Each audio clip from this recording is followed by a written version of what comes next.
I'm Kim Bates and I'm joined by Matt from the 1975. Hello, my name's not Matt though. I seem really stern when I say that, but I don't actually like Matt very much because it's just one syllable, and that's not really good enough for me. I prefer Matty or Matthew, if you don't mind. Okay, so I'm going to call you Matty. So you're the lead singer of the 1975. Who else is in the band? There is George who plays the drums, Ross who plays the bass, and Adam who plays the guitar. But we all kind of write together on different instruments.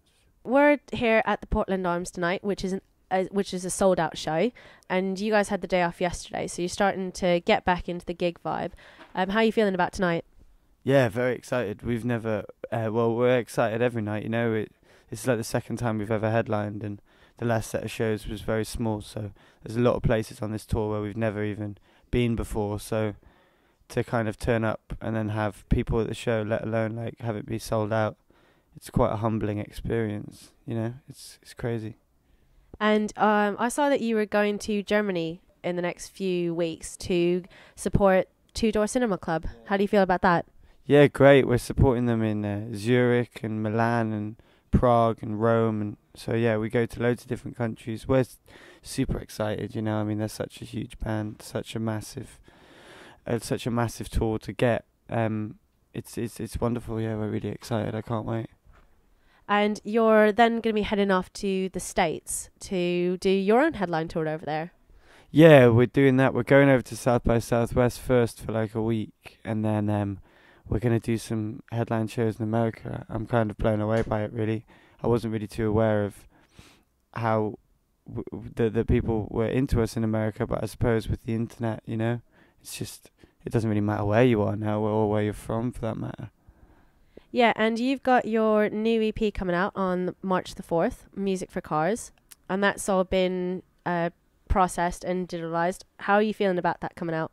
Oh yeah, I'm really excited about that record. I think it's the EP that we're most proud of for different reasons. I mean, I don't know whether I'd say it was the best or whether it was our favorite, but I think it's the one that has the most kind of personal affiliation with me directly. So I'm really excited about it. I mean, we kind of see these EPs as our first album, and then our debut album is almost like the second album because there's only one, like the lead tracks off the EPs, like Sex, Chocolate, and The City. They're all going on the album, but there's 14 tracks on the album, so it's kind of like 11 songs that nobody will have heard. So yeah, so I'm really excited about all of it. Awesome. And how did the band start? Well, I suppose we started as like a reaction to boredom, like that we didn't really have we kind of lack of inspiration from our surroundings, and there wasn't really that much going on. And I grew up with my parents in the media, and I was kind of grew up around like people who were in bands and like proper bands, and I saw that from a young age, and kind of like I just always wanted to be a musician. And then we started when we met at school.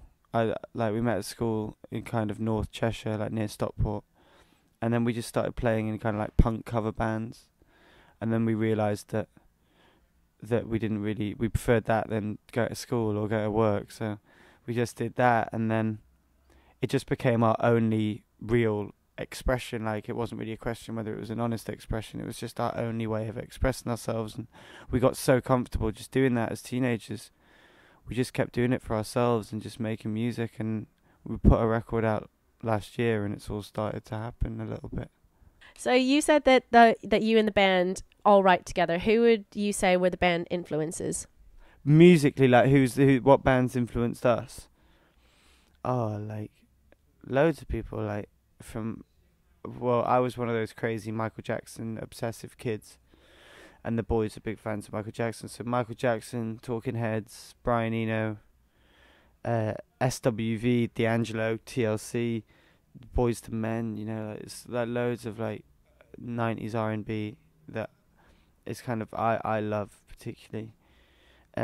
We're kind of, we got described once as like magpies of culture and sound, and as pretentious and as kind of self-inflating as that might be, I think it's quite an accurate description of the way that we do go about writing music. We're of the generation where we we create in the same way we consume. You know, that's what a lot of people of our generation do. You don't listen to certain music, or you don't watch one. You don't consume any media in kind of linear format. So I think that's the way that bleeds into our music, and I think we're kind of inspired by everything from our own lives, mainly from our own lives, to other people's music, to other people's art. You know. So to wrap things up, what would you say is the craziest thing that you've done gig-wise? Either playing it or actually being in the crowd? I stood on a girl's head on this tour in Leeds by accident. I didn't mean to do that. That's not the craziest. I didn't like stand on her head. It's just we finished the song and I went from the on top of the drums to the straight into the crowd, and she was little and she just went missing. But then I made sure that everything was all right and she was up, and then I gave her a lot of attention. I don't know. We've been a band for like 9-10 years. You know, like if you think about something that you feel really, really guilty about doing, like we've done that, like in the past couple of years, like we've done that. So yeah, I don't know. There's just a lot of antics. There's always a lot of cutting yourself. There's always a lot of me ending up bleeding at the end of shows. We don't really sound like Nirvana. We're not really that heavy of a band. We're kind of just quite dour in our aesthetic and the way that we go about things. But there's always quite a lot of blood, which is quite sinister. But it's all good.